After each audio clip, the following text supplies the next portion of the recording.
It's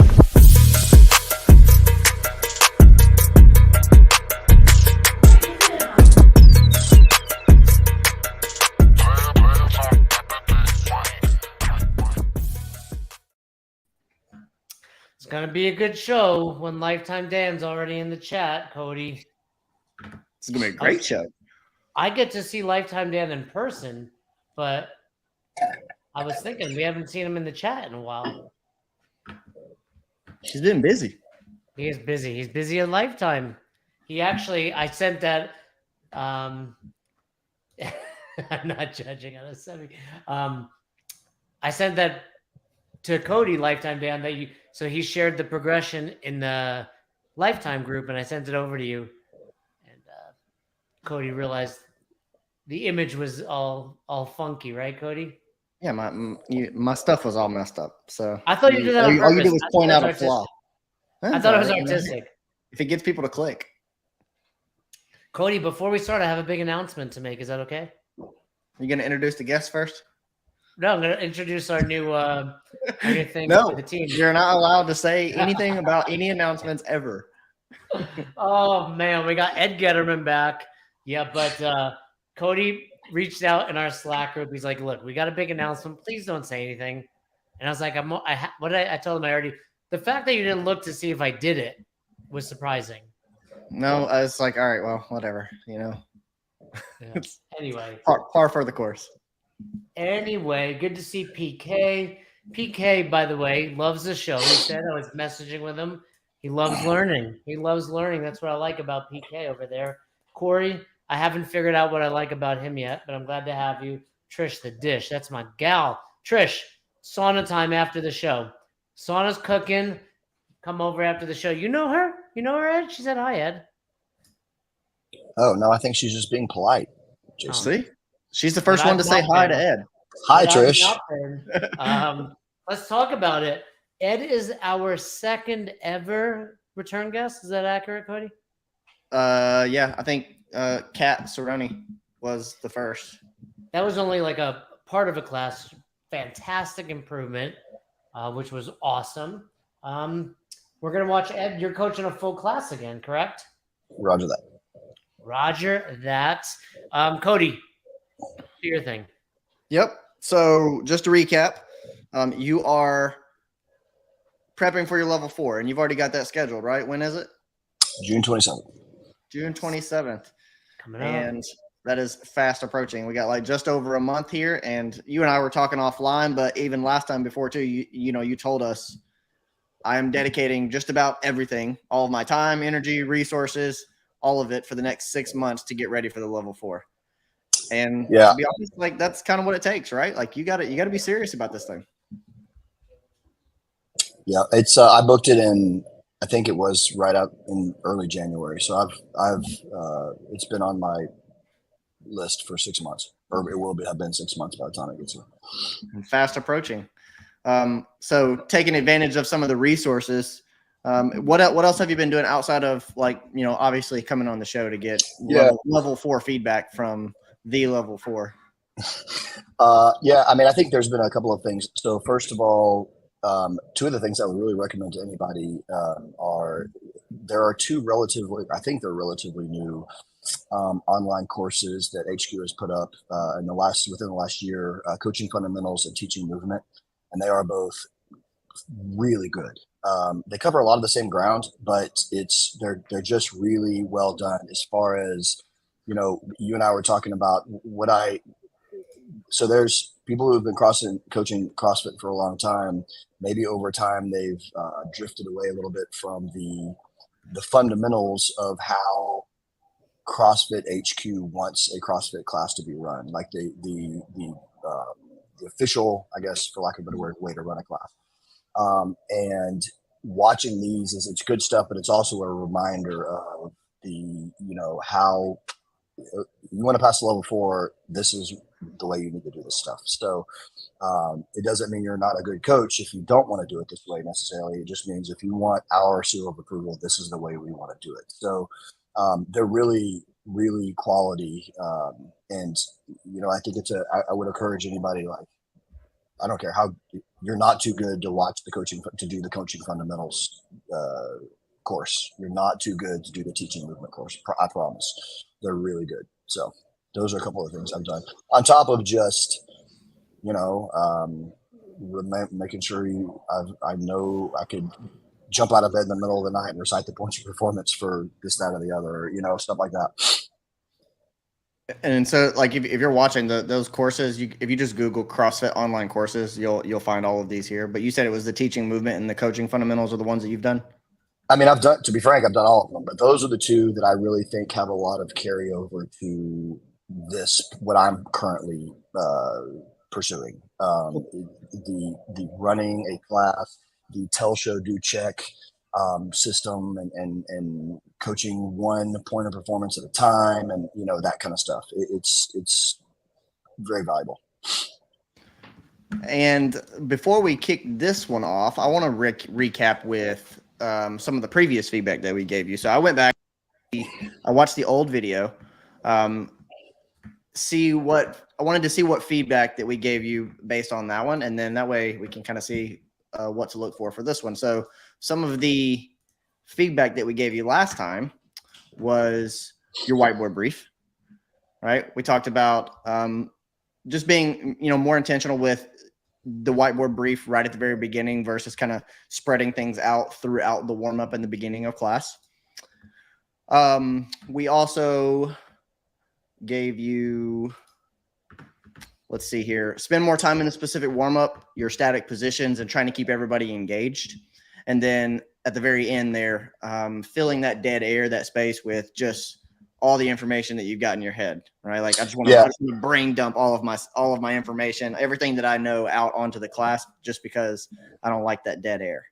And so some of the things that we'll be looking for in this video is, all right, are some of those things cleaned up a little bit? And then, what else can we improve between now and June 27th? June 27th? Is that right? Yes. Oh, and actually, let me add one more thing before we get into it, since you asked me what I've been working on to be better. Coincidentally, I've started doing, and this is another thing I'd recommend to coaches, gym owners, whatever. CAP is also fantastic. And if the goal is to run an affiliate class in a CrossFit gym the way CrossFit means it to be run, then here is a resource where they literally by the minute say this is what you should do. And I mean, it's great. So I've learned a lot from lesson planning wise and stuff like that just from doing CAP. Cool. Very cool. Jay, I've been talking long enough. You want to say something? No, I'm good. You want me to just run the show? You need to get out of here? I would appreciate that. Yeah. Had a busy day. No, I'm excited. I was listening to be reminded of what you were working on. And, that's what it's all about, right? Feedback's only good if it's actually being implemented. And as someone that gives out a lot of feedback, right, it's always awesome to see it actually pay off. And, we had Kat, our other guests that came back, and seeing that improvement is super valuable. And as coaches, we talk about it at length, but be seeking feedback. And Cody, we live in a world where feedback is often misconstrued as criticism or directives. Yeah, where it's not. It's like, hey, this is just trying to, help you get better. All right, let's I think I've always heard the if you're offended, that's a you problem. Very true. I like it. All right, I'm gonna hit play. You ready for this? Is it pulled up? Let's do it. Ed, you ready? Our way. All right, guys, I think it's time. Come on over. I have conveniently already laid out PVC pipes. Did you not see that's what we do. We set you up for success here. Come on over. Last time was like 3 people in class. Good. Hello, guys. Right? Welcome.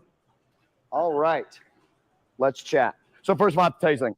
If I seem nervous at all today, it's because Melinda walked in and told me she needs to see me after class, and I have no idea what's going on. So I'm going to be thinking about that for the next hour, and I just really don't know. Okay? So I'm a little, it's incredibly stressful. Yeah. She dropped that on me. And that's exactly right. So, yeah. So just so we're on the same page, if I seem, If I seem at all, off the rails a little bit, it's Melinda's fault. All right, so on that note, I'm going to do the best I can. So here's what we're going to do today. This is going to be a great workout. I'm looking forward to doing this later. This is a sprint workout. So the name of the game today, go fast, don't die. What we're going to do is everybody's going to do a big set of 30 hang cleans, okay? So we are going to be going from the hang today with our barbell. Just like that, we'll be cycling the whole way through today. On the side. We'll do a set of 30 hang cleans. We'll go into a set of 40 deadlifts. So you guys are all pros. You know what the deadlift is. We'll do 40 of those. And then we'll finish up today by heading over to our rower and doing a max effort 500-meter row for the guys, 400-meter row for the ladies. So 30 hang cleans, 40 deadlifts, and then we'll finish up with a piece on the rower today. So things we're thinking about as we do this today, we are going to use the same barbell the whole way through for both movements, okay? We have light weight on the barbell relative to a lot of days, so you guys know what that means. When we see lightweight, that means go fast, okay? Another way I'm thinking about this as I'm getting warmed up today, I'd really like to see everybody do both of these movements in like max 2 sets probably. There is going to be a lot of interference between all these movements because they're all taxing very similar muscles, so we're going to remember that. But I'd still like to see you guys do a couple of sets here, a couple of sets there. I think that's very doable for all you guys. I'd like everybody to finish in under 10. I was secretly hoping he gives a good stimulus because I don't want to have to do this workout. That's all I was thinking about. I was like, please, Ed, don't screw up this stimulus so we have to make this a workout we have to do. So he's about to say under 10 minutes, and let's do the math after because this is nasty. I saw this. This is cap. I remember seeing this pop up, and I remember specifically avoiding it. Minutes. A really good way to think about getting there is, let's just say on the extreme high end, it takes me 2.5 minutes to do my row, which it shouldn't. But if it does, you still have a good 7.5 minutes to get your barbell movements in, which should be good to go for you guys. All right. So before we move into our warm up, questions, comments, concerns? No. Good. The weight. Okay. So check me out. What? Assuming it's 95-65 based on what you've said. I know I didn't say it. See, what's going on is, and I should have. I knew It's that also probably on the board. It's on the board, yeah. So, but still, I should have said it. But it is on the board. That's what I'm pointing at when I turn around. So let's do this. Let's do this little thought experiment. People in the chat, I want to hear from you. So 95-65, 30 hang power cleans, 40 deadlifts, 500-meter row. Correct? Mm-hmm. He did say lightweight. Yeah, and I knew because like I said, saw it on cap, so I remember this one. Okay. I'm going to say you gave them too much time. Dang, did you see that? I think you're right, actually. And I think that ends up what ended up happening. And actually, I think I typically, when I do this, I use the timeline that comes with cap, but I think it was too much time because 2 minutes, like I said in the thing, it shouldn't take you 3 minutes to do 3 minutes each to do the 2 barbell. Yeah. And for the record, like I say too much time, 10 minutes is not crazy. Like, I think that's a very fair, like, if I were going to put, like, hey, guys, this is a sprint, I think you're off, Trish. Let's work backwards. I assume you're going clean first, Trish, over there. If 10 minutes would have been a time cap for me, like, hey, back of my mind, like, whoa. Listen, 10 minutes is the time cap of, like, no one's touching this. But in case someone's being stupid, I'm going to shut you down. 10 minutes. Yeah, that's really what it is. Yeah. No, it was a hang power clean. So let's work backwards. 30 at 95. I like what you said, 2 sets. I agree with you. I would have pushed them to do 1. Okay, so 30 hang power cleans, unbroken. That's a minute. Yep. 40. Now your grip is smoked. You're out of breath. Bar goes to the ground. You're probably breaking at 20, if I'm being honest, on the deads. Like you're probably I can get to 20. I'm going over under because my grip is now fried, knowing I got a row. So that's a minute. So we're at 1 minute, 2 minute, 3 minute. This is sub 7.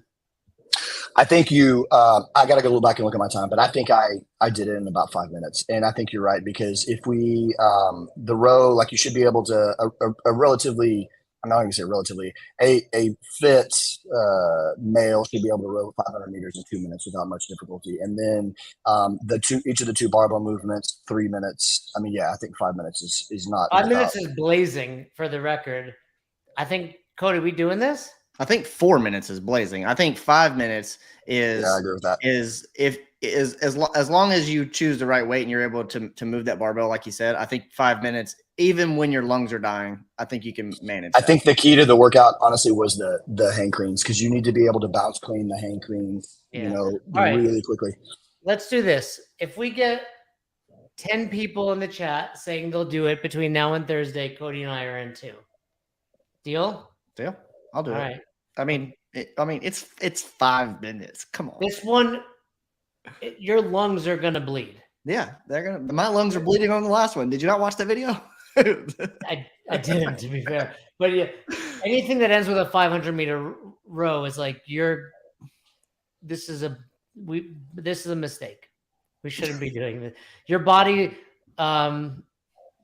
is essentially dying. It's dying while you're on that rower. It's like I'm closer to death than I am to being alive at this point. There's 11 people in the chat. Convince them, Trish. Convince them. Let's watch. Right over here before you guys sit down the row. Real quick. We're gonna start with the row.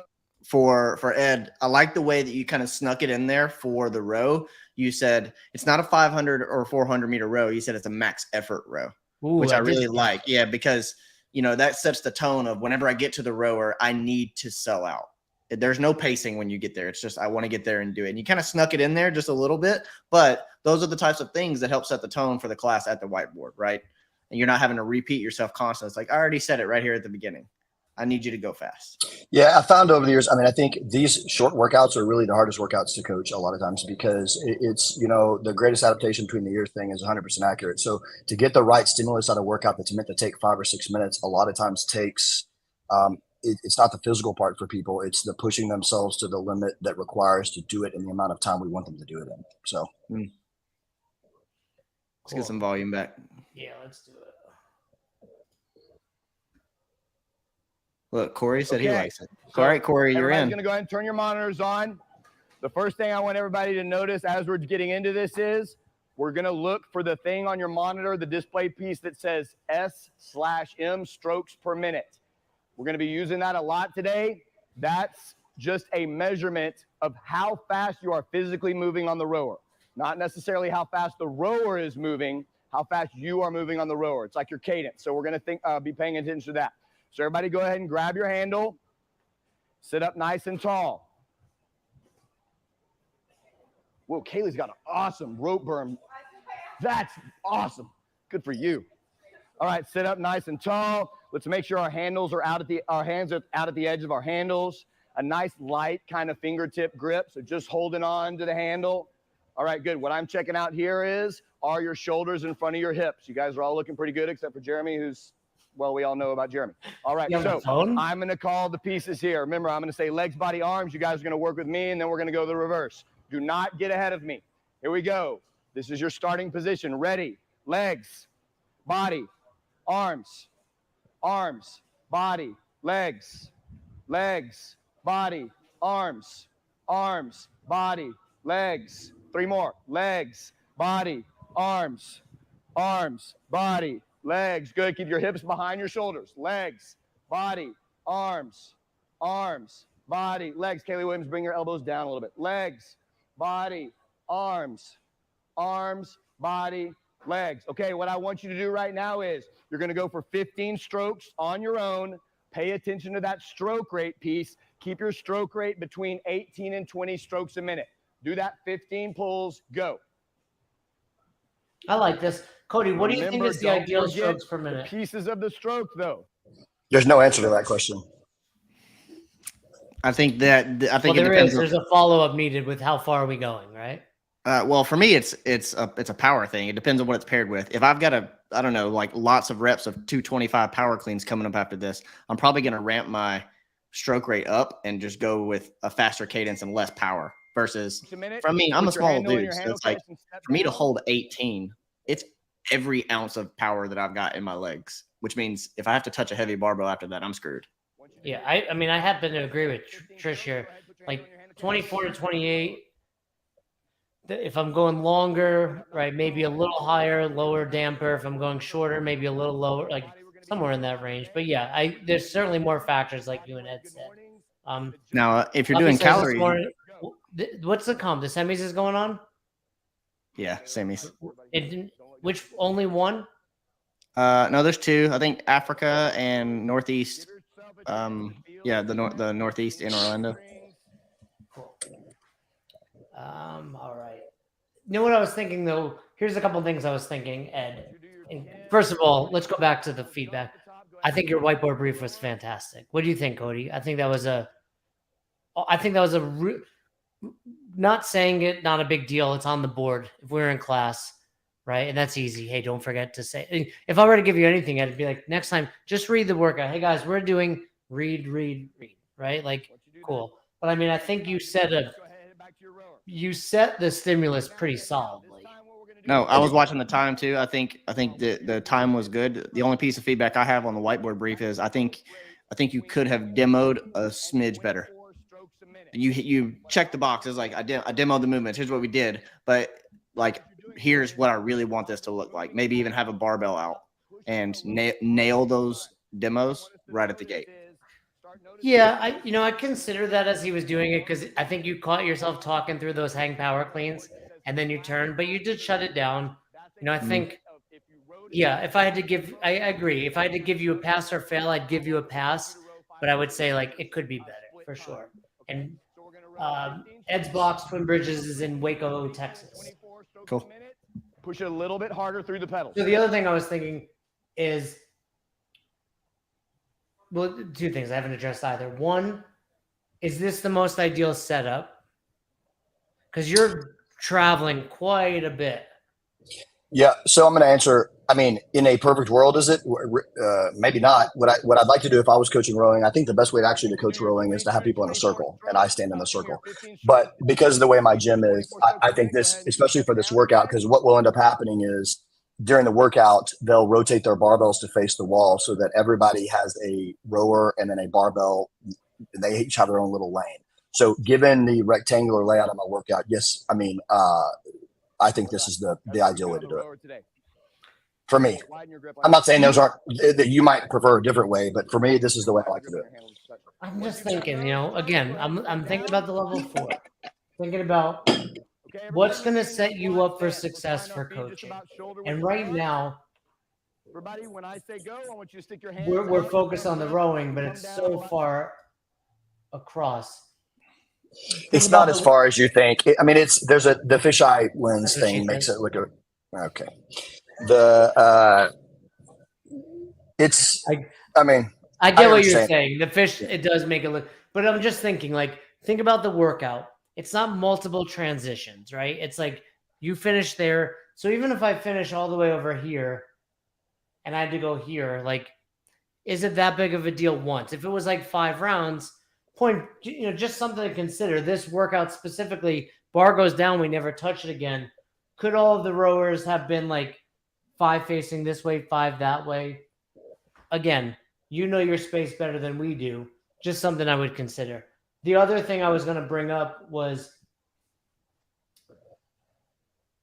you went right into that rowing drill, which I think was valuable. But at the same time, my question would be like, should we have done something to get them even prepared for that?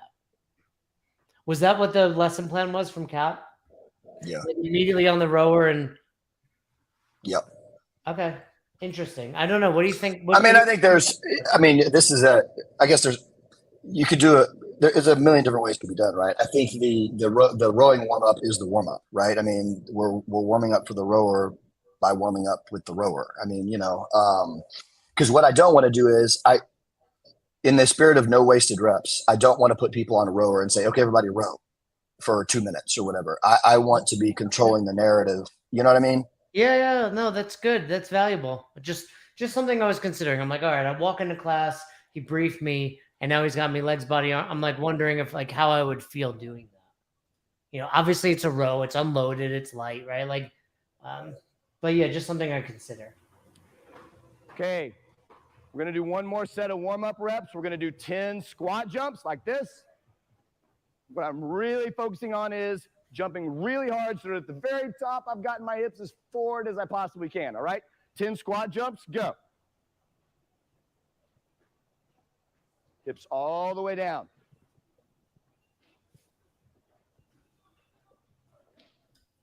Check out this guy. I can't see your pointer.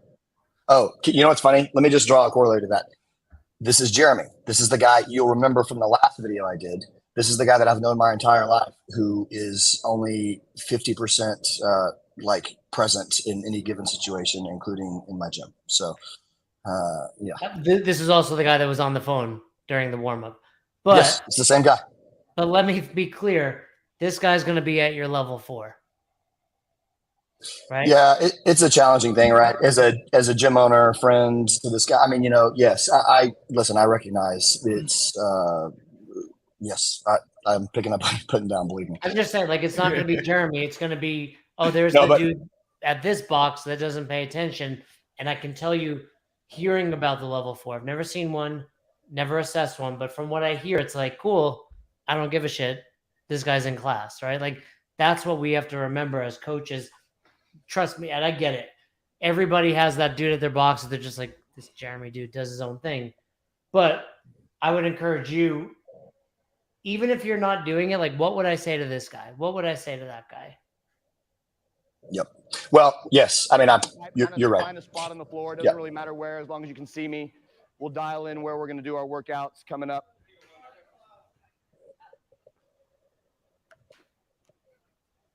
This guy, he really is just like okay. La La Land over there.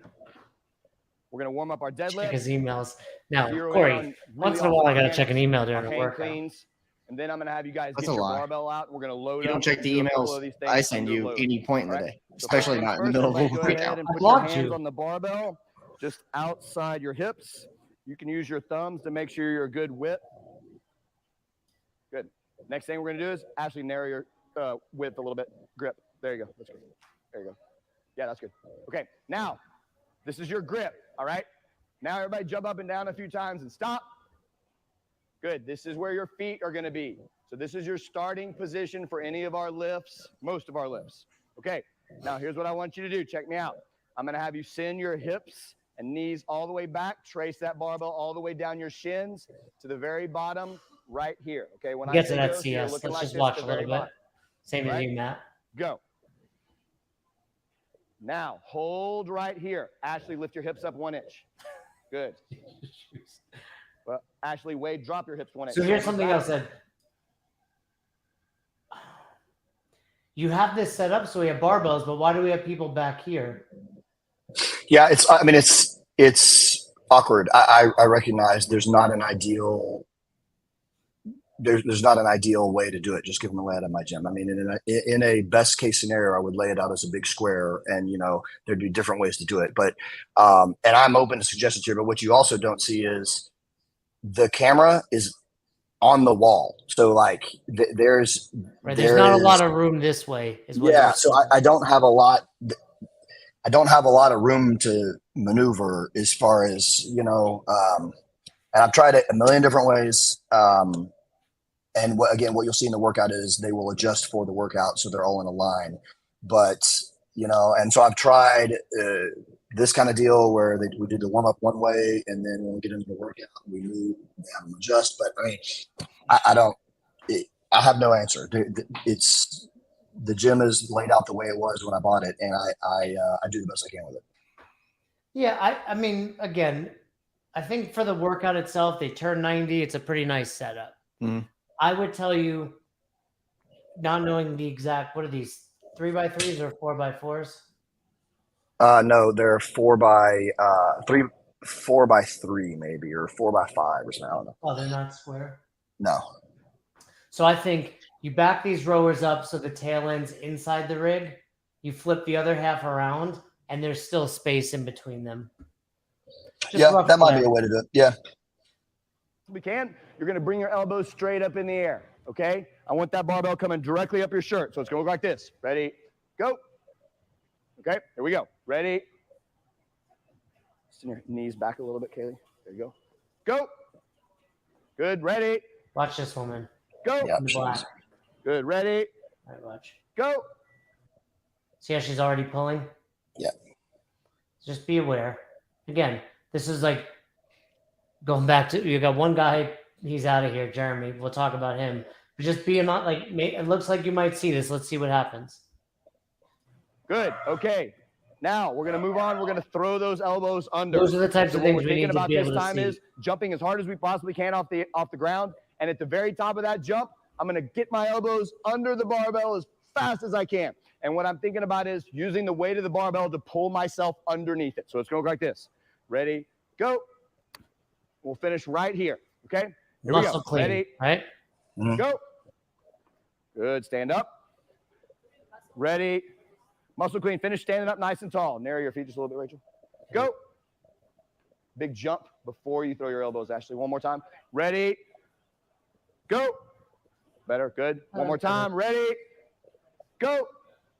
Good. Okay. Now we're going to find our way to the movement you guys are going to be doing today, the power clean, the hanging power clean. So all that's going to change from what you just did is we'll go ahead and find our way to a little quarter squat to finish. And if zip the jacket doesn't work for you, I like to pretend you're at Mardi Gras. Oh my God. We'll get it later, Yanitza. You think about that one. As I work my way through these, Trish knows what I'm talking where is about. my weight? I want to feel my weight toward the back of my foot. Okay? Stay off those toes. Here we go. Ready? Go. I think she goes by Drive your Yanni. knees out really hard, Rachel. Yanitza. I think I heard her on the Recover. Savon podcast, right? Again, ready? Yanni. Go. Pretend you're at Mardi Gras. Oh, Good. now I get Recover. it. Been there. Ready? Ashley, hips back, chest up. There you go. Hips back, knees back, knees back, knees back. There you go. That's good. Go. Okay, everybody do 5 on your own time. Go. Big jump, Jason. Jump, then elbows. Did your buddy leave? Is he gone? Dude, there's no telling. He's probably out talking to Well done. Here's what's going to happen right Let's now. talk You guys about are it finished with your while PVC Ed's pipe. Listen up, continuing to listen up. coach, because I know Warm up. CS. How would you re-engage him?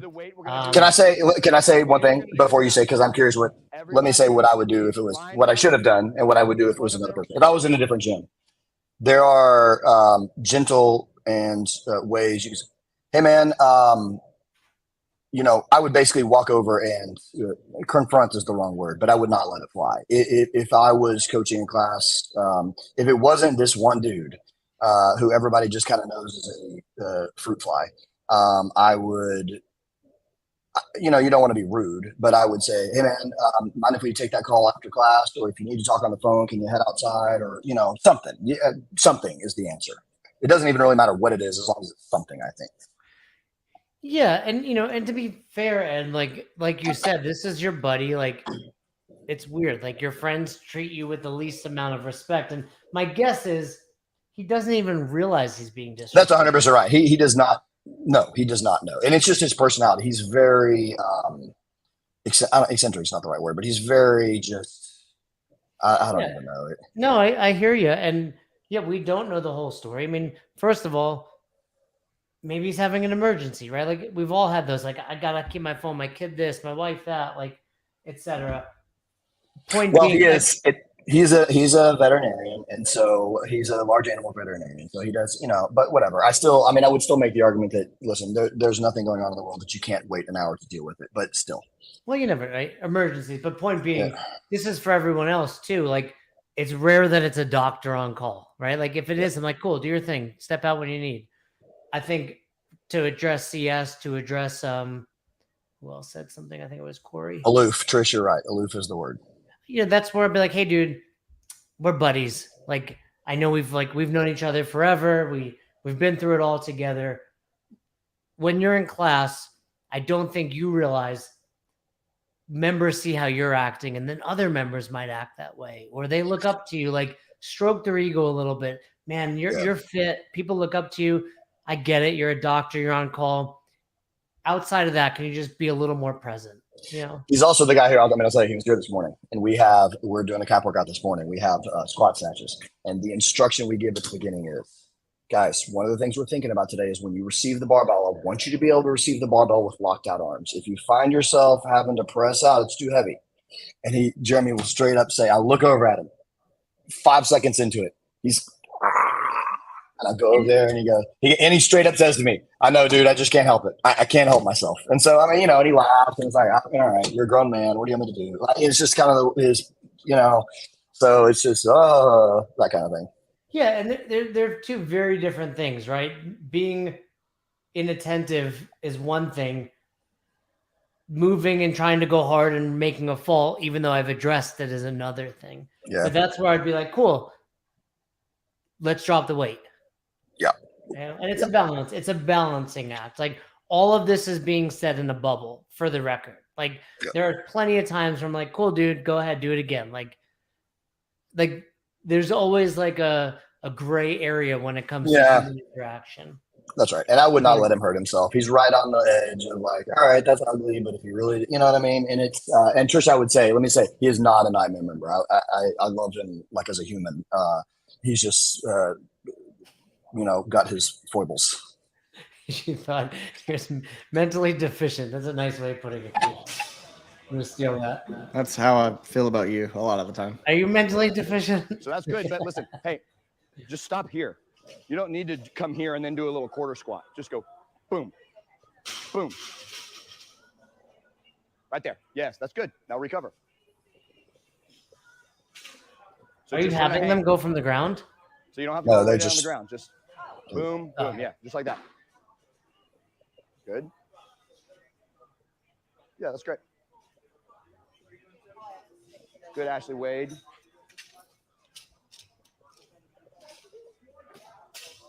What?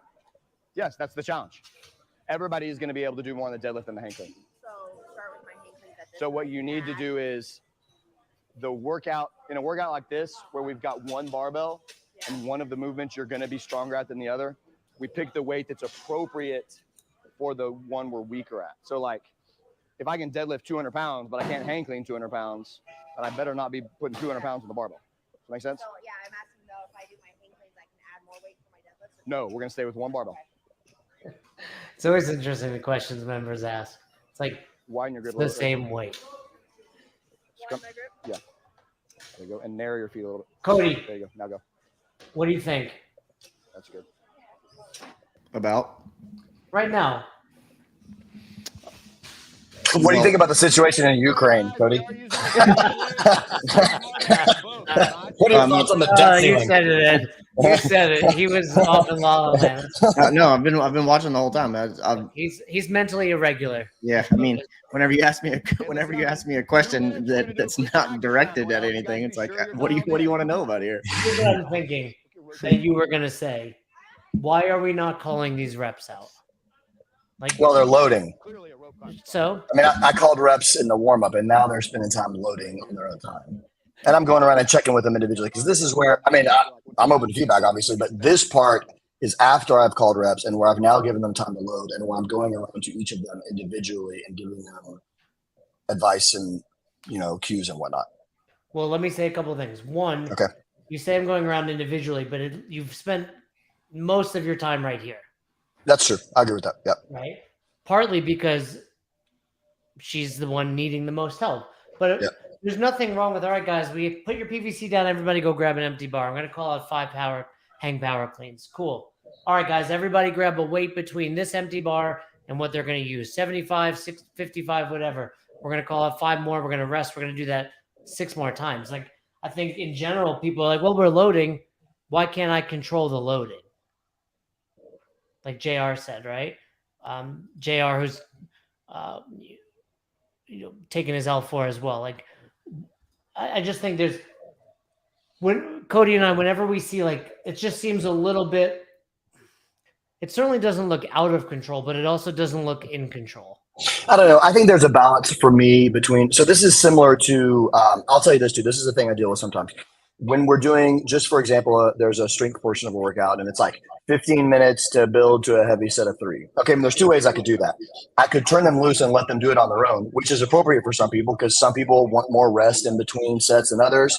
But another way I could do that is I could do that as an EMOM where every 3 minutes, everybody lifts. And that way I control the narrative more. And I think there are valid arguments to be made for both. And I've done both depending on the situation. So does that make sense what I'm saying? Like, so like if it was me and you said, you gave me, Edward, 15 minutes to build to a heavy set of 3, I don't necessarily want to be told it has to be every 3 minutes because that might not be the timing that's appropriate for me. But on the other hand, it is more structured and regimented to have those gates involved. You know what I mean? I do, but before I answer, is this a WOD buildup happening right now? Yeah. Okay. What did you have them do? It's in the thing. I don't know. They're doing a practice round, and what they're testing here is as they do their row, they're checking. I've given them instruction to pay attention to what their split time is, so that they know the effort it required to hit that time, and then they can, elevate it up to the. So we're going to get this started pretty. You're going to have a lot of time at the end of this class. We did some cool down. I think there was some. Well, you got to go look at the thing, but I think there was some. That's what I'm looking for. Skill work at the end. I think. Okay, so going back to your question, here's what I would first and foremost. I would tell you this: there's a difference between coaching an effective class at Twin Bridges on a Tuesday and passing the L4. Yep. Right. So this might be effective now, and for the record, this is effective. But I would also tell you, if I were assessing this from that L4 perspective, like if this is your best, what happens when it's not here, right? Versus like, no, my very best, I'm controlling every single rep, right? So I think they're looking at a lot of that.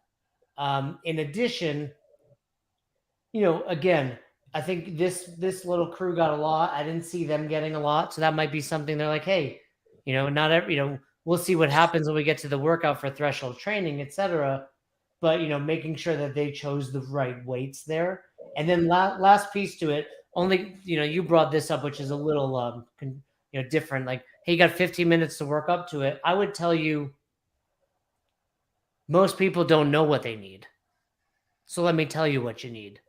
We're going to go at 0. We're going to go at 2, 4, 6. Then we're going to go at 9, 12, and 15, right? Like, so maybe it's a little split, so different people are going at different times. But I do think looking at this class, none of them, I get what you're saying. When I'm going to a 1RM, like, don't tell me when to go. Like, I know when to go. But these people don't know any better. Okay, but so the problem with that is, I mean, I guess you can make the decision on the fly depending on who shows up for class, but you're not necessarily. How many members you have at your box that whether they go at 14, 15, or 16 truly matters? I don't understand I mean, I have plenty of members who, if it was, 2RM, 3RM, 1RM day, they would prefer, and myself included, an open, just give me the time, just tell me how much time I have. Don't tell me when and how many sets I've got to do. Do you know what I mean? But preference is not the same of needing it. There's a lot of things in life I prefer. Well, I mean, okay, I get it, but I mean, I guess, okay, I mean, it's 6 and 1/2 dozen the other, I guess. I mean, if the stimulus of the day is to find a 1RM, I'm not sure I agree that a regimented, prescribed lift every 3 minutes is the way to go about it. I don't know that that's true. I agree. Like, it's kind of 6 and 1, but I would also tell you, we're throwing in class management. Now we're throwing in coaching, right? It's one thing to be like, the only objective today is to truly work up to your 1RM. Correct. Some people have a preference. Now we throw on top of that, cool, that is an objective, but so is me keeping the class moving safely, me making sure everyone's getting cues. So you have to overlap, like, hey, the 1RM, coaching an effective class. And they don't always perfectly align. Now, that being said, if you were in my class and you're like, Jay, man, I want to hit 405 on this back squat today. I've got a plan. I know what I want to do. I'm like, Ed, do your thing. If you need me, I'm here. I'm going to be, making sure these people know what to do. I know you got this. I want to see that big set. Come get me, right? Like, can we now don't do that at your level 4, but right. Yeah. That's totally cool. Totally cool. We need to be better about that, to be fair, as CrossFit owners. Like, we need to remember this is the best hour of their day. And if me telling them to go so regimented they don't love it, cool. But again, I can tell you, like, no one I've seen in this class need that, right? Yeah. I also know from experience, oftentimes when I have to go and I don't want to go, I do better. Like, one of my best days, I was at CrossFit Mafia. We have a dropping in of it. I was teamed up with Hobart. We were going like every 2 minutes. I hit a huge double for me at the time. And it's like, if you would have told me you're working up to a double, I would have went about it very differently than like, nope, you're going every 2 minutes. And I still managed to do it. So I think we're saying the same thing. Time and a place for everything that happens. Yeah, and I think a thing that I've done before with the lifting thing is the treating it more as an EMOM. I think it's if the workout was, for instance, Bill, we're going to do 5 by 5 or 5 by 3 or whatever, and we're going to do a round every 2 minutes, and we'll take 5 or 10 minutes before we start the EMOM to find that weight, but we're going to stay at the weight across. That I think is a time when the EMOM thing fits in a lot, much more logically to me. And don't pigeonhole, like, I think we're kind of using 2 examples when there's like infinite examples. Big, here's the thing you have to take away. I'm looking at this not from the lens of what's a great class on a Monday in Waco, Texas. I'm looking at this is an L4. Yeah. Right. And if I were if I were looking at an L4, I would be looking at control of the class. And if there was, I wouldn't say ever, but if 5 minutes was like, what's he doing? If I had to be like, what are they doing over there? I'd be like, this was not group management. Yeah. And to be fair, it is. It's just not as effective as I might want. Because here, like, look at this woman. If I would imagine, again, objective L4, I'm glad you're coming over to her, right? But I'm like, somebody's going to look at it and be like, why is she catching with a muted every single time? That's because of the weight. Say that again. She's catching her. Watch her receiving position. Yeah, she's got a muted hip, but I mean, I don't know that that's. See, I think for her, it's more of a. Good. What? No, I'm listening. Oh well, I was gonna watch it because I don't. I think there's a neurological component to it as well, and so I think maybe the thing is, if I can come over here and give her a cue and see if we can get her out of the muted hip, and then maybe because. If you watch her during a warm up, she was doing it okay. And this is a person who's newer. And so the loading is not injurious, but it's the neurological component of sending her butt back and her knees forward and keeping her chest up, not necessarily. And listen, I'm the first person to say, take weight off the barbell, but like you can see just she's got a training bar and a 10 on each side right now. It's 55 pounds. Huh? Does she have 2 10s or 1? I can't tell. Well, let's see what happens. Push the button. But let me stop here. This is one of the. I'm not super familiar with the L4 assessment, but I'm pretty sure one of the things you have to pass is threshold training.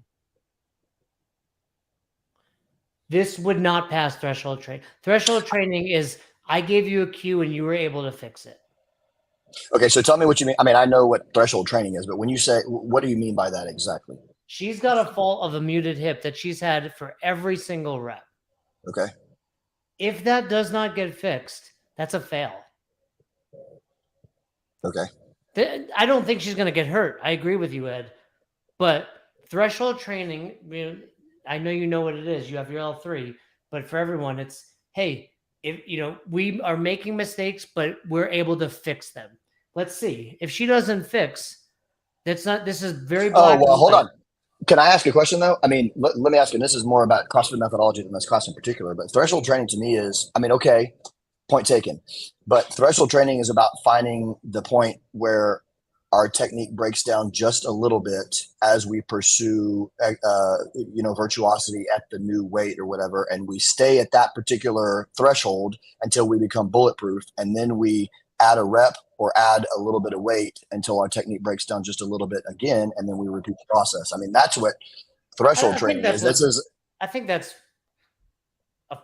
we're saying the same thing, yeah. But Here's the thing: she's not proven to be able to fix it. Well, but I mean, okay, this is a theoretical discussion, but should she be expected to reach her threshold and adapt to a new threshold in one training session?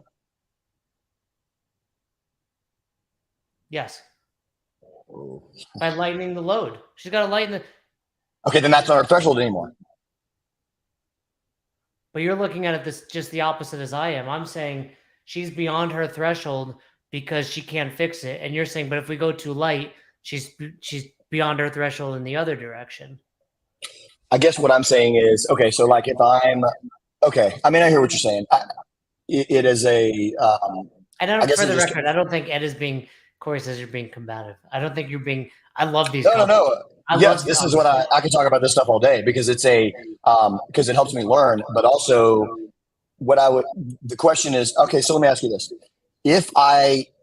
So maybe let's just say for sake of discussion that we did this workout a month ago and this young woman did the same weights and she did it, I don't know, 5 pounds less and it was spot on.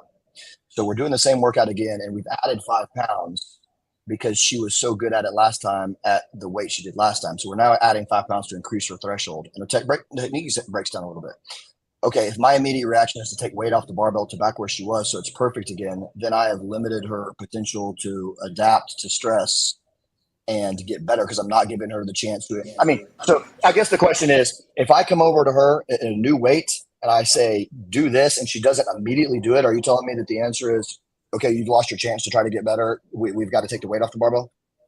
No, but I'm saying I don't know what rep she's on, but we've essentially had 30 opportunities.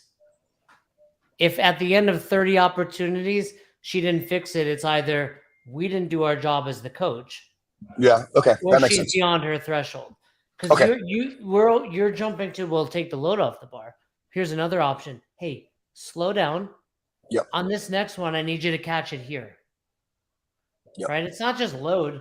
This is not too heavy for her. Right. It's too heavy for her to maintain the mechanics of the movement at the speed she's going. Yep. So let's see. I'm going to be able to hear what you're saying. Sorry. There, that's better. There. Heels down. Heels down. Go ahead. That's better. See, that's better. That's a little muted. Well, and I'll say, like, to the lady that was in front of her, I think the lady that was in front of her is probably training she's not at threshold. She did all muscle cleans all the way through. So it's like, so listen, all right. You're 100% right. And so this person you're talking about, it's funny you say that because I'm going to show this to her. She's one of my coaches. This is Melinda. And a running joke I have with her is that she, even though she's a level 2 CrossFit coach and she's fantastic and an elite athlete, I still have to be like, it's okay, you can do it. And so her issue is pushing herself enough and not getting outside of her comfort zone. So it's funny that you identify that because that's exactly right. Yeah, I mean, I think and that's a fail of threshold training too. Sure. Yeah. It was just, know, she still has speed, obviously, like she's on the rower at the same time as everyone else, but she could have gone 10 pounds heavier and actually had to do a power clean versus a muscle clean. Yes. And I make this, okay. And I think a discussion I had with her actually after this was, you finished in 4.5 minutes. I would have liked you to add 10 pounds and finish in 5.5 minutes. You still would have hit the stimulus and you would have increased your threshold. Well, it's not that she still would have hit the stimulus. It's that you would have hit the stimulus. I mean, the nice thing about this is this row is going to even everything out, right? Like, even if you do this super fast because it's light, like, you're going to get yourself smacked around on this row by the end. But unbroken is definitely a stimulus, but you can go too light as well. Stop here.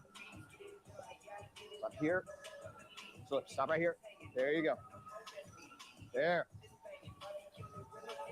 Better.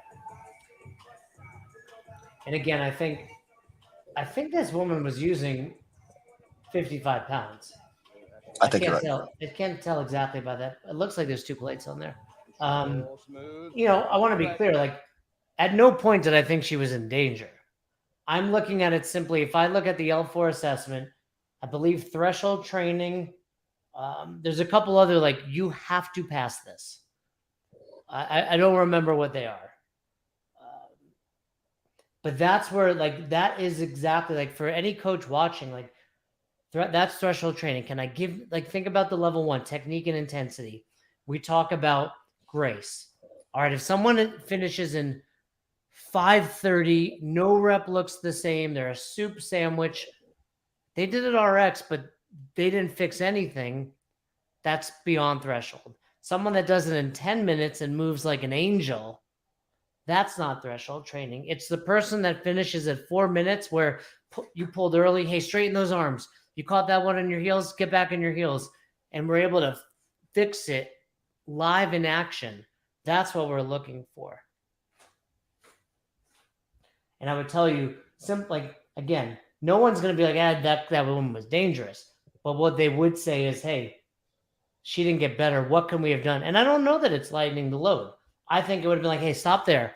Get in this position. Feel that position. Next But rep. let me ask you a question. Let me ask you a question. So you see when I was okay. So I think that was the practice round. Actually, I think the thing earlier I was teaching them to do a sprint start, but No, that had to be the full thing. Maybe not. no, because I think at the end of this I fell off the rower. So Ounce of the barbell.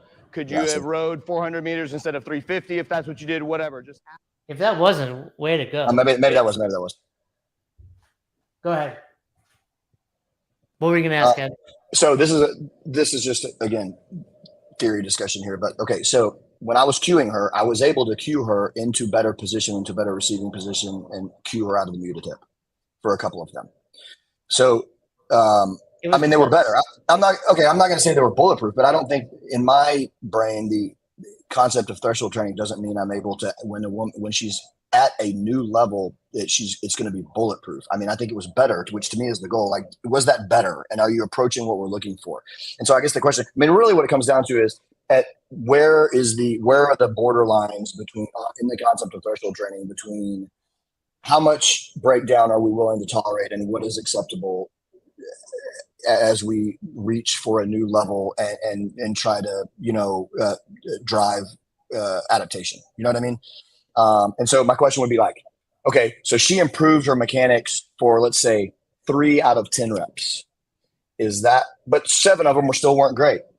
Okay, so now the question is like, oh, that's not good enough. She's still got all 10 have to be great. It's like, I don't know, dude. I mean, this is the first time she's trying to get better. You know what I mean? Like that's a large part of, that's a big discussion, I think. Yeah. I would say a couple of things. One, do you know what I'm saying? Yeah, we look at it as, remember, how do we balance threshold training through safety, efficacy, and efficiency? Right. Are we keeping our athletes safe? Are they getting results? Are they getting those results in a timely fashion? Right. I think she was safe. I think you have to look at it through a couple of different perspectives. One, I don't know that any of those she got in the right position. But okay. We can look back. I'll go back. I want to see where you're at right now. Well, and again, let me say, I'm not saying they were in ideal position, but I think she started if she didn't get into the position, period. Because what's the goal of threshold training? Virtuosity. Well, yes, but you have to start somewhere. It's like I don't start typing. What's the example they use in the virtuosity article? I don't start typing 60 words a minute. I'm at 50 and I'm crappy at it for a while until I get good. But if all 50 of your words were spelled wrong, I would say slow down. Okay, so then the question is, how many are acceptable to be spelled wrong as I pursue 60? I mean, that's the question.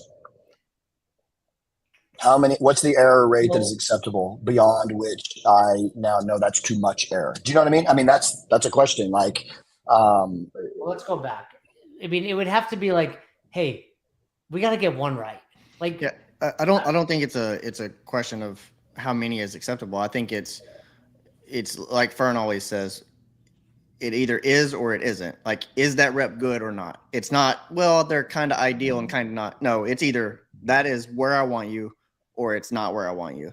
And that is not where I want you. That's not good. Yeah, I agree. That's not good. Like, that is a black and white no, right? What's happening right now is this. So that was a practice round. And okay, so we still have to watch the workout. Those people went like just balls out for a practice round then. That's what I was thinking. I thought they were doing the real work. Go heavier or lighter? Are those 15? Took weights off. I mean, if you see what's going on there. See. Yes, which is all good and great, but we're gonna need to see threshold training in the workout itself. Okay. Right, like this is good. You're helping her as you should be, and assuming she took some weight off, that's a really great start. Well, we're going to have to watch, and I don't think going lighter is a thing, to be fair. I think it's like, nope, pause there, stop, cool, stand back up. Oh, you got a muted hip, pause, send your butt back. There it is. Yeah. Do that again. It's that. So now I got you. That's good. For the training bar now. By going too light, to be fair, like this will also just allow her to cycle reps faster wrong. Improperly, right? Yeah. So she'll just cement bad movement. And that's one of the like whenever you guys were talking earlier about when Jay said like take the load off in a workout like this where it's supposed to be for speed. My very first thing wouldn't be to take the load off. It would be, hey, you need to slow down. Like we don't have time for you to take take weights off of the bar right now and load things back up, and then let me coach you through a few more reps. Like what I need you to do is slow down, because again, she's at a weight that's not going to hurt her. She just needs to slow down and do it right. And so that would you're talking about once the workout had started. Yeah. Like it's just it's a tough one to be like, oh yeah, I'm gonna go grab you some extra plates really fast. Like because it's a quick workout. Especially she's gonna be off this barbell in 3 minutes. So the very first one would have been to just slow this thing down a little bit, and then that way she can still train at threshold, but she's moving really well. Maybe she gets out of position for a couple. Now you get to go back and hit her again. Hey, you were doing it well just a minute ago. Now you're tucking your butt under again. Poke your butt out. Boom. And so, doing it well again. And I guess it's always chopping rep. Like if you get in the middle of the workout and it's like, okay, this is too short of a workout to have her change stuff, but what we can do is tell her to slow down, and also if we need to adjust the reps. So she still gets hits the time domain. And we haven't even talked about like the rest of the people. We're just talking about this one girl because she's in the front, right? But and to be honest, like there's a reason why, because she has basically sucked almost all of your attention. Like in this class, bam, like she is. The thing about tying it back to what we said earlier, how do we fix this? Earlier on, call every rep. Now I have more of an okay, ready, go. Everybody stop. Now I'm assessing everybody, whatever this girl's name right here is, hey, butt back, right? So it's like I'm assessing everyone in those static positions. Part of the benefit. No, let me ask you, those 2 reps, do you think those were better reps? I didn't watch. Did I go back too far? No, it's because she's coming up. There she is. By the way, this is Rachel. And if Rachel happens to be watching. We love you, Rachel. You're fantastic. No, I just mean like sometimes this comes off as like we're bashing Rachel. Like, man, you're doing great. Like this is new for you. You're doing part of an Olympic lift. Like, so watch. So I'm gonna pause it. We're gonna, and I was. Here's what I was thinking about when I went to pee. I'm trying to think about how I would address it. Right. I'm looking at this. I've never done a level 4 assessment. There are flow masters and better seminar staff than me that do that. Chris McDonald, Nicole Christensen, Jenny Orr, like badass coaches. Like, I don't want that responsibility. But when you asked me earlier, I'm looking at it like this, same as I would coaching. If I'm like, was that good? That's a no. Right? So don't leave it. It's like UFC. Don't leave it in the hands of the judges. That's a good point. In this fight, like get her in the right position. Period. Yeah, like that's if good. I'm like, told Cody, do you like? There's 2 assessors, right? If I'm like, hey Cody, do you think that was good? You're like, I don't know. What do you think? I'm like, fail. Versus like, oh man, he got her in a better position, and she was able to do that multiple times after that. So let's watch. Good call. Don't leave it in the hands of the judges. What's happening? Oh, what just happened? 41:55, probably because I back. I'll find it.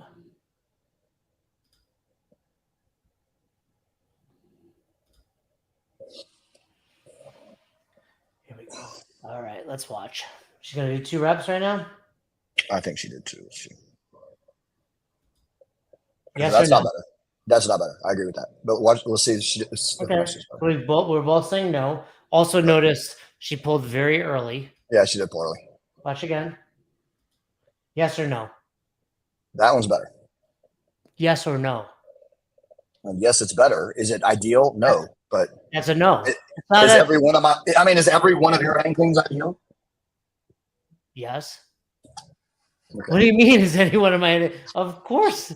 Like every one of my back squats is buried. Like there's a balance. I don't expect all 30 to be perfect, but if this is what we're now allowing as her better movement, it's not going to get better when I say 3, 2, 1, go. That's okay.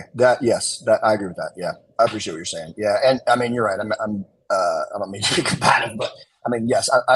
It is a challenge for me is and to Cody's point, especially once a workout like this starts. The balance between letting people get their workout in and like stopping them every 5 seconds. I'm not evaluating this from like, oh, is that an effective, like fun class? I'm evaluating this from, is this going to pass a level 4? Yeah, I appreciate Which that. is a different evaluation. Ed, you're my coach at the box. Check, check, check, check. Good job, Ed. See you next week. Yeah. Right? Yeah. Is this 3, 2, 1 go time now? I can't hear, so I've no. Ashley, those were good. Well done. And be a big picture, like Cody said. To be fair, like we're actually only looking at. I've not even looked at anybody else. Like just because she's front and center. Well, and it's the problem. I don't have a perfect place to put my camera, so you can't really. It's just she's front and center. Like Yeah. I don't see like other. If I'm digging this deep into one person. See, she shoots her hips a little too, but so her muted hip was better that rep, but that's better. I mean, that is better to me. But she shoots her hip on her first pull a little bit. So yeah, and I'm only to be fair.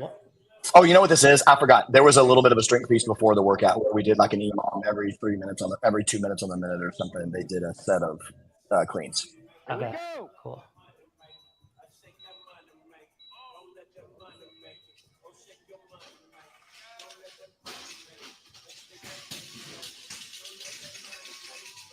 Hey, those are great. Just remember this: when you receive the barbell, you're here. Because going back to here's what I would say. Like Ed, let's be clear. You're coaching your butt off in this class. Like this is probably more than 95% of affiliates get. Like I'm like, when is this dude starting the workout? Right? Like you're coaching so much. Like let's not like forget that. Right? This is a fantastic class. I'm looking at. No, I appreciate that. Yes, I appreciate that because it's a high. Cody, are the criteria for the L4 out there? I don't. No, they just say teaching, seeing, correcting, group management, presence, attitude, demonstration. Yeah, that's all I've seen. I think that was almost what was on positive. They do tell you there's things you need to pass. See, she shot her hips again. I mean, and again, this just gets to. But especially like here, I mean, to be fair, like assuming they're doing a build up to, or like this is lightweight. I mean, even this dude's got like, I don't know if it's their working weight or not. I don't think they're. Hey guys, we're doing 2 reps every minute. I'm going to call and pause. Now you start landing in a muted hip, you're not hanging there long, right? So it's like some of that's going to self fix. Like, oh, I better get here. That's a good call. I hadn't thought about not put them on an EMOM clock, but call the reps at the top of the EMOM. It's when it's light like this. Like you tell me to work up to a 2 RM back squat. Don't tell me when to squat. Yep. But you tell me to work up to like 50%. Tell me what to do. Push my knees out. Cool. I'm still anxious to see. Did they already do? Is this after or before the workout? Before the workout. I think, or maybe no. Maybe we did this at the end, pre-fatigue. I don't remember. It's in my lesson. You have to look at the. Well, just one. I don't think you're gonna go. That's good. One thing. First of all, look where your feet are when you finish. Let's keep them a little bit more narrow. And when you receive the barbell, receive it here. If the barbell is heavy, the lower I can receive it, the easier it's going to be because I don't have to get it as high up in the air. So you're going like this. Let's go here. And Yanni, that's kind of what I'm suggesting, right? Like if someone's in a muted hip, especially whether it's a push press or the receiving position of a clean, pause, right? She's going to fix. That's the static position. Say that again. Just pausing them in that static position gives you far more opportunity to fix it. Why did they do the warm-up walkthrough of the Metcon, then go strength, and then I think they did the Metcon, and this is after. That's right. A big thing of what CAP does is they add post-workout skill work, and that's what this is. Yeah. No, I think you're running CAP the way it was intended. No feedback on that. I'm like just trying to. Well done. All right, listen up. Everybody put your barbells, wipe your barbells down, put your barbells away. Cool. You guys will be good to go. Just before we wrap up, let's go back. Let's watch. Yet. So you got.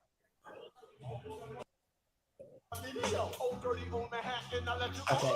So she's on the deadlift, so that means she finished the cleans already. But to your point, you know what? I'm going to call myself out. This guy in the red shirt over here, I don't know if you can see my pointer. He's got some muted hip going on too. If you push play.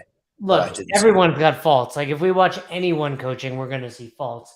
That's big picture. I'm just again, what, like here, if you're saying like how many is acceptable? 2, 3, Yeah, they're all shitty. 4, right? It's like, okay. And here, actually, now that I'm thinking about it, it's like part of it is, well, how often are you cueing her? If she's not making an improvement after every cue, you gave her 1 so far, it'd be like, nope, that didn't work. Okay, let's see what happens next time you come back. Now it's only getting worse, and she's not even standing up all the way, right? So Right. Yeah. just It was too heavy. The barbell was too heavy.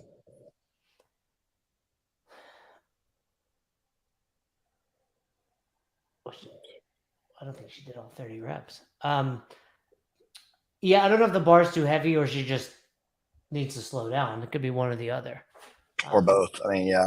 Or both, which it often is, right? Now, again, just going back to everything we discussed, this Let would me not ask you a question. I don't mean to step on. This is an interesting thing to talk about, though. I actually asked Matt Loon this before.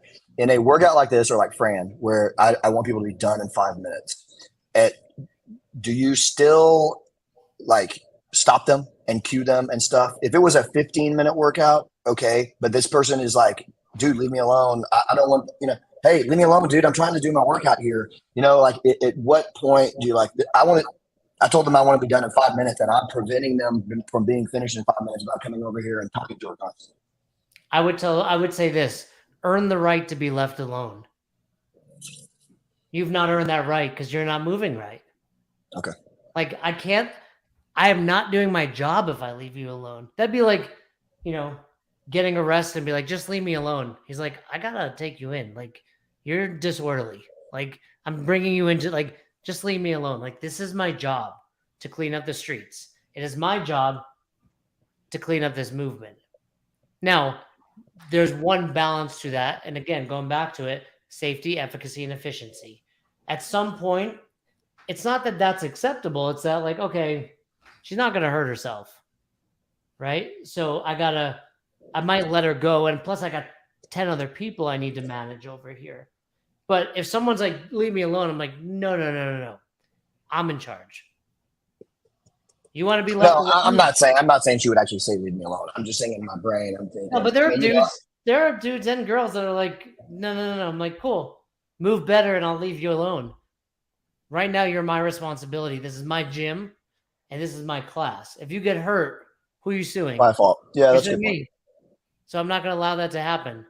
Right? Yeah. Now, again, I wouldn't say leave her alone, but I would say, okay, I gave her some cues. It's not fixing. It's 55 pounds or whatever it is. Like, all right, she's good, but I'm going to address this. I know we got that skill work after. We're going to dig in a little more. Like, it doesn't, get overlooked.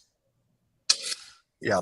And I shouldn't have let her. I mean, I guess the super critical, self-critical answer to that question would have been, I should have let her start that workout with that barbell to begin with. I don't want you to cling to that because I don't know that it's too heavy for her. I think she can fix that. But I think the way she fixes that, it goes back to what we said earlier. It's calling out those reps. I do think part of it is if we set our, like, look where you are right now. You can't help her. Right? And we can't see your screen. Oh, shoot. Sorry. I can't help her. I'm sitting at my desk. No, just showing you this one thing right here. Like, because of the way it's, share that again, Cody. Look, here you are. Like, we talk about like class logistics for a reason. Like, you're setting them up. Yes. Less of a priority for them to be fast in the workout as I'm setting them up in a way that allows me to coach effectively. I get it. Like, I want you to be able to get on that rower quickly. It's a sprint. None of that matters if I can't coach you. And time, like, Ed, this is not a huge deal on a Tuesday in Waco. But if this is my L4 and I'm over here, my back is to every other person in this class.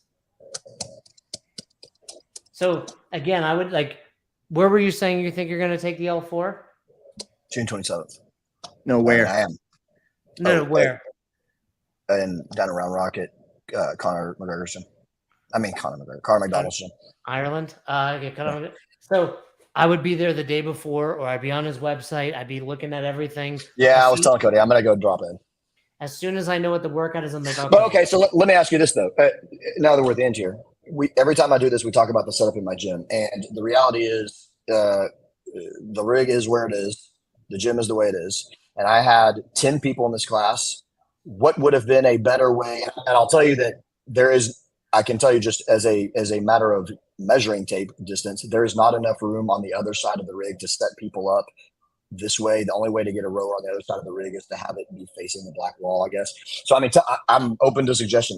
I don't know how else should I have set them up. First glance, like I said, I think first and foremost, you back these rowers up, even if they're half in the rig, and then I put the other rower right here, front end, slot whatever distance I need to put a rower here. Now I've got in between for barbells. If that's just not going to work out by space, and by the way, the barbells would be rotated, if that's not going to work out, I'd say, cool, we got these 5 rowers here, put 5 rowers here, barbells go in between. They're, no one's going to be on the barbell. The only movement someone would be doing while they're on the rower is a deadlift next to them. That's not dangerous, right? The deadlift is not getting dropped, not going to be accidentally fly over. Cool, your barbell's next to your rower. Now I got 5 rowers facing each other. Everyone's nearby. So that means everyone is in this area. So even if I'm on this woman here, I can see everybody. Even if I'm on this guy here, I can see everybody, right? That's probably about where I could have started. What would you think about, what if you did this? I mean, my interest was in having them have their own little space, but I guess another thing I could do is divide the gym in half and have the rowers all bunched together on one side and the barbells on the other side. And now the only thing is that they'd have to walk from their barbell to their rower, and maybe in a different workout where they're having to do that a bunch of times, that would be ideal. Since you're only having to do it once. Right. That's what I was saying earlier. It's one transition. Okay, let's watch. These 3 are going to finish their deadlifts. Let's see how fast they get to the rower. Look, she's walking. She's getting a drink. Even doesn't matter. That rower could have been half a mile down the street. Yeah, that's a good point. Right? No one cares that much. Look, she's sitting down. She's not even strapped in yet. She's drinking water. No one cares. You care more than they care about that. Yeah, that's a good point. Okay. Cool. That's good. So, and again, I think every week, Cody, this is really common. We're how'd you set up? And it's not because we care how you set up. It's we care how you set up because it allows you to coach more. Yep. No, I mean, that's it. That really is it. And especially with a workout like this, where you had some time at the end, be okay setting your class up a certain way at the beginning, and then maybe you do have to move some things right before the workout starts to help give everybody their own lane or their own space, whatever it is. It's hey, I'm going to set this up so that I get to coach, but then whenever it's hey, I want to 3, 2, 1 go, and I want to let you guys have at it, then you can move things back away. We talked about people moving their bikes and stuff before. You do things a certain way in your gym because that's the way that you do them, but is that always the best way?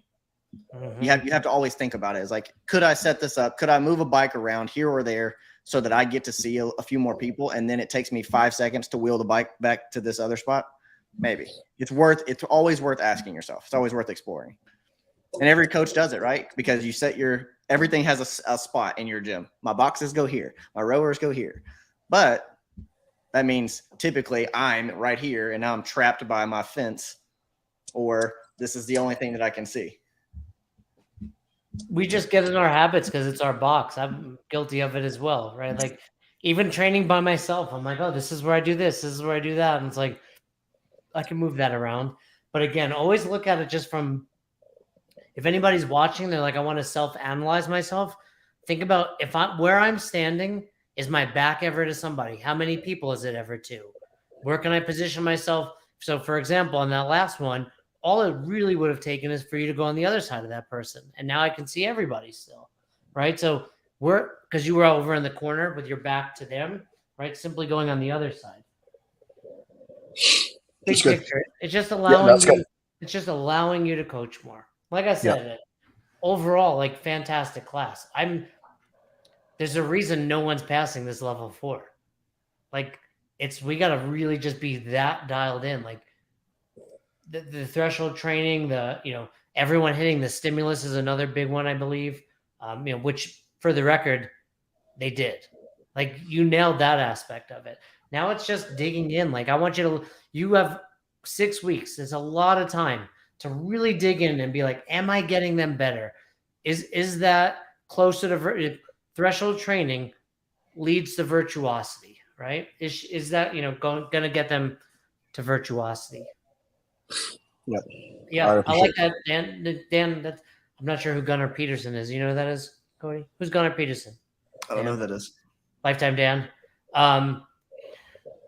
It's good for members too. It's it's like you're married for 30 years. If once in a while your wife were like, "Hey, honey, let's change things up in the bedroom," you'd be like, "Hell, I'm in." Jason, All right. dude, I'm in. All right. it's I'm enough of in. that. It's just so awkward. And Everybody knows what I'm talking about because it's true. Like it's just no, that's I'm so excited. awkward. I'm in for this, baby.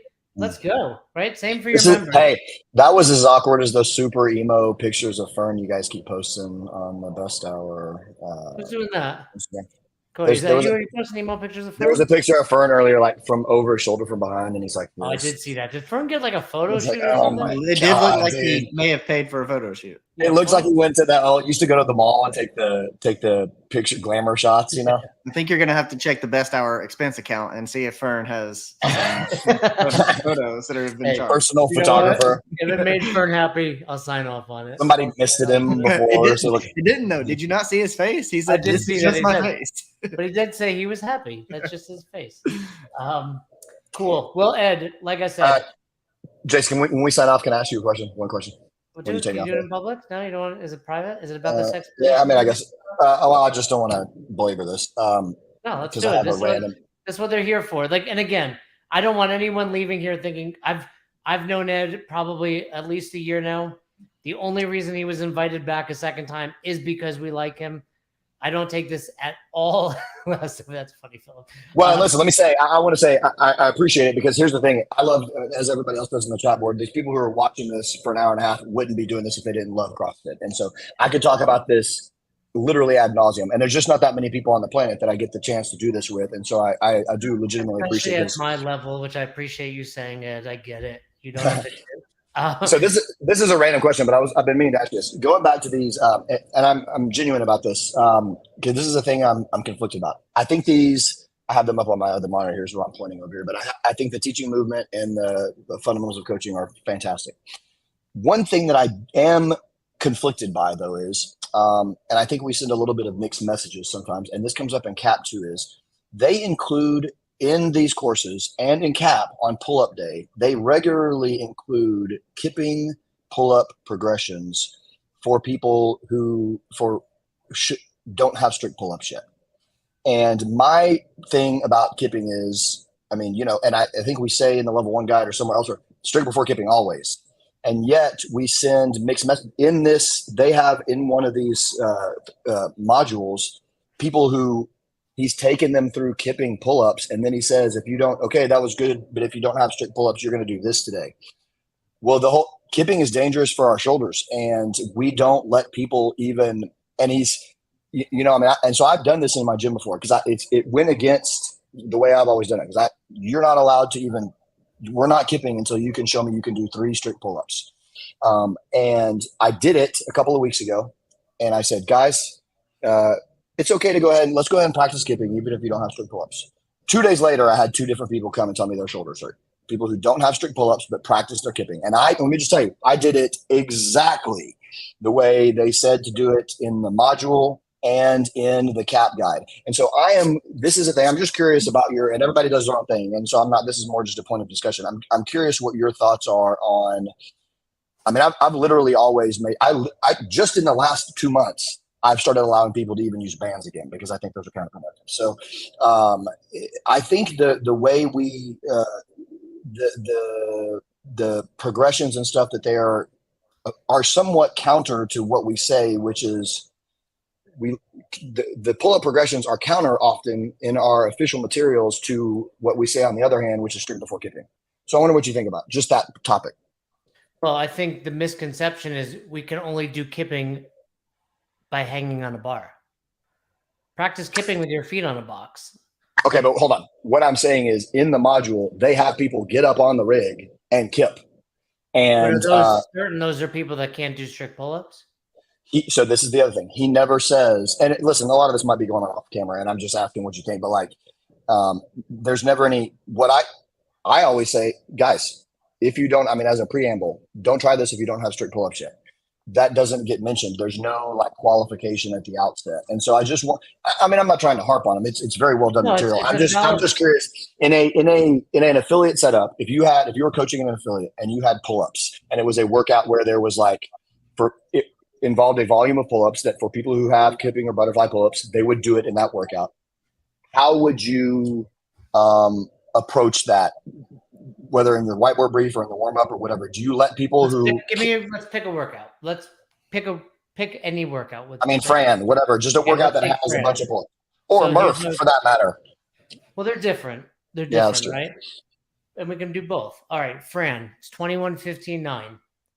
We know that the stimulus that we're looking to achieve in Fran is sub 5. So that tells me immediately these pull-ups need to be fast, pretty much unbroken, maybe one break on the 21s and 15s, minimum 9 unbroken at the end. So that means, okay, what if you don't have pull-ups, I need to scale you in such a way that you can go unbroken and fast. So the way I'm thinking about Fran is probably jumping pull-ups. Right.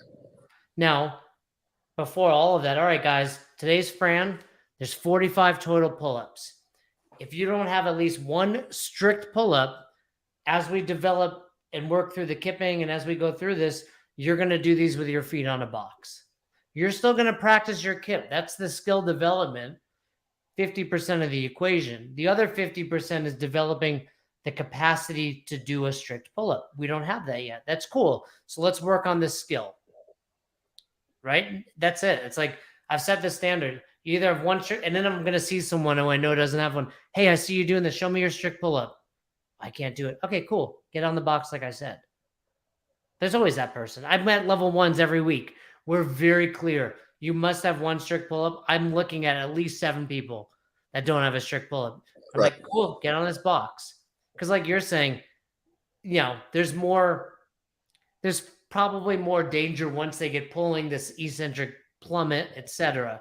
But yeah, hanging is a lot for people alone. So it's just, I don't know. I haven't seen the courses that you're referring to, but I didn't mean to talk, to harp on them. It's just more the theory of like, how do you incorporate in a class of 10 people where it's a mixture of people who, maybe 2 of them are advanced athletes, 2 of them are literally, it's their first week. And then a mixture of them are somewhere in between.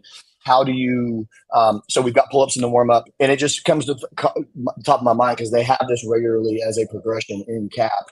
And they'll do this pretty involved kipping pull-up progressions where it's like 3 baby kips, then 3 baby kips plus 1 big kip, then 2 baby kips plus 2. Yeah. So I just wonder, like, but for somebody who is just now learning to even hang on the bar and develop the strength to even hang on the bar, I'm not sure how appropriate it is for them to be doing a whole bunch of different. They shouldn't. But I think the misconception is if they're not hanging from a bar, they're not doing the progression. They are. Just put your feet on the box. It's the same thing. Boom. My feet are on the box. My knees are a little bent. Chest forward, chest back. Kip. Cool. Now do 2 in a pop, right? Like everyone's doing the same progression. It's just whether or not you're essentially loaded or unloaded.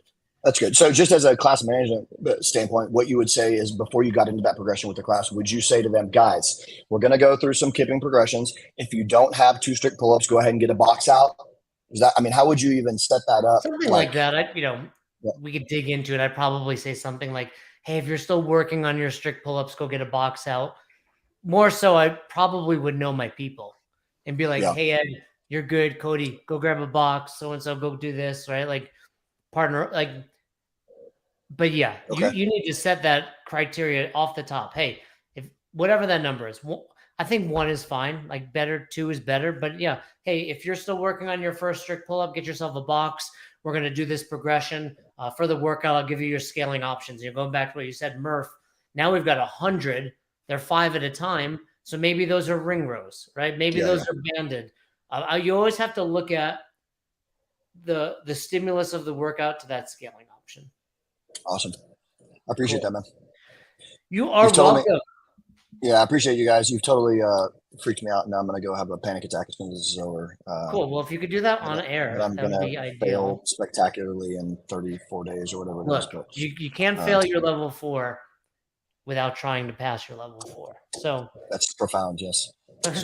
as I was saying it, I was like, I'm saying something really. Put that on your next shirt. Yeah. Yeah. That was cool because I noticed that was real time. That was conscious compliment. You were better than you. I'm level 4. Oh my God. All right. The way to fail is give up. I like it, Lifetime Dan. Let's take us out. Lifetime Dan, I'm coming to the gym soon. I'll see you there. And then Ed, I have no doubt you'll be great. Feel free to send us some stuff.